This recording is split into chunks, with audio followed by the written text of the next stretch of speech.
Penyanyi Krisdayanti diminta untuk membatalkan konsernya di Singapura yang rencananya akan digelar pada Rabu 24 Mei 2023. Permintaan tersebut dilontarkan oleh seorang pengacara bernama Ludwig Siaan yang menganggap Krisdayanti bisa melanggar kode etik pekerjaannya sebagai anggota dewan. Pada tanggal 8 Mei 2023 kita sudah menyampaikan surat kita kepada Ibu KD, Ibu Krisdayanti, dan juga kepada Bapak Erwin Gutawa yang merupakan partnernya Ibu Krisdayanti di sini. Oke, jadi surat itu sudah resmi kita sampaikan kepada Ibu KD melalui Sekretariat Jenderal. Di situ ada, Bang. Oh iya, siap. Melalui Sekretariat Jenderal itu sudah kita sampaikan kepada Ibu KD dan juga kepada Bapak Erwin Gutawa. Dan kita sudah mendapat informasi secara media juga, khususnya dari cumi-cumi.com yang menyatakan bahwa Ibu KD akan tetap melaksanakan konser tanggal 24 Mei 2023 karena yang pertama kontrak sudah ditandatangani dan Ibu KD adalah pekerja seni. Karena itu dasarnya makanya kontrak tetap diteruskan dan menurut penekanan informasi tersebut Ibu KD tetap melaksanakan konser tersebut pada tanggal 24 Mei. Atas statement dari PT Berkat Promotor dan juga Ibu KD, maka pada hari Rabu yang lalu, tanggal 17 Mei 2023, kita sudah melayangkan surat resmi kepada Dewan Kehormatan MKD, Bang. MKD Mahkamah Dewan Kehormatan DPR RI yang tembusannya kepada Ketua DPR RI dan Ketua Fraksi PDIP DPR RI. Ya, di sini udah kita buat juga suratnya semua. Perihal pengaduan dugaan pelanggaran. Jadi tetap Ajas Praduga tidak bersalah terhadap dugaan pelanggaran kode etik DPR RI atas nama Ibu Krisdayanti, nomor anggota 212, daerah pemilihan Jakarta Jawa Timur 5, fraksi PDIP. Ya kan? Di dalam surat itu kita sampaikan bahwa kita memohon kepada MKD, Mahkamah Kehormatan Dewan, untuk memeriksa Ibu KD karena ada dugaan pelanggaran kode etik DPR RI yang dilanggar oleh Ibu KD. Kode etiknya adalah ini. Inilah kode etiknya.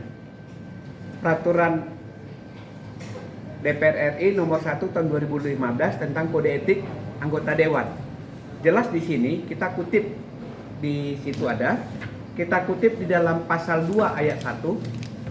Secara jelas ditegas disebutkan anggota dalam setiap tindakannya harus mengutamakan kepentingan bangsa dan negara daripada kepentingan pribadi seseorang dan golongan. Di dalam pasal 3 ayat 1, anggota harus menghindari perilaku tidak pantas atau tidak patut yang dapat merendahkan citra dan kehormatan DPR, baik di dalam gedung DPR maupun di luar gedung DPR menurut pandangan etika dan norma yang berlaku dalam masyarakat. Ayat 2. Anggota sebagai wakil rakyat memiliki pembatasan pribadi dalam bersikap, bertindak, dan berlaku. Itulah menurut kita yang dilanggar oleh Ibu KD ini.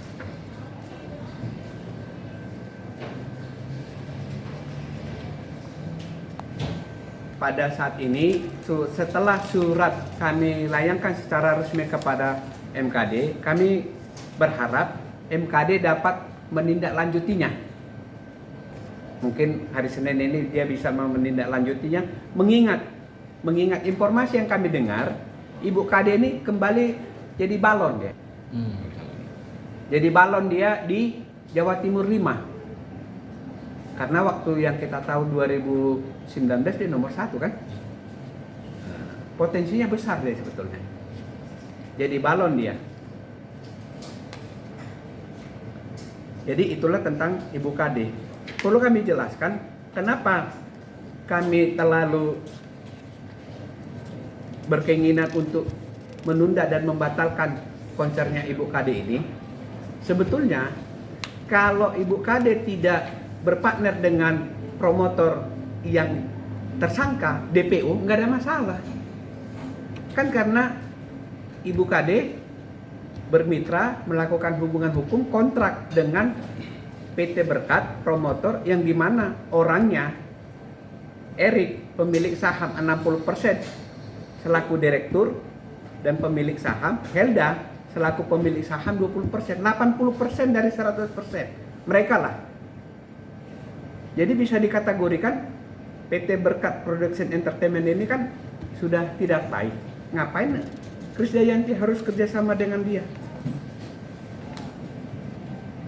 Jadi dasarnya kedua orang ini DPO, dia yang dikenakan pasal 279 KUH pidana di Polresta Denpasar, yaitu kawin tanpa halangan, kawin tanpa izin, kawin halangan namanya.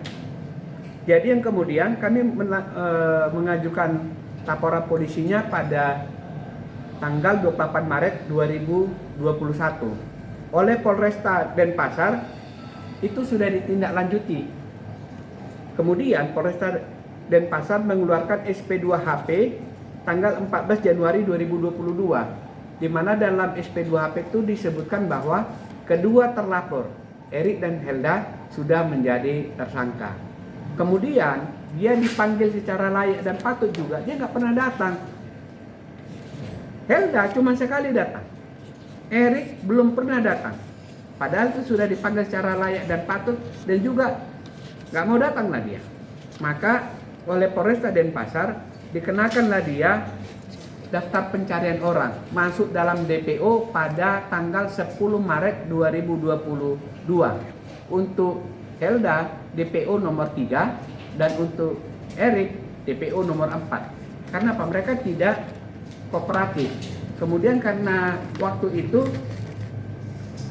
Polresta Denpasar sudah ke sini, cuman orangnya nggak ada. Karena dikhawatirkan dia lari, maka Polresta Denpasar sudah melakukan pencegahan kepada dia, kepada kedua orang ini. Oh, jadi tidak diizinkan untuk luar negeri ya, Pak?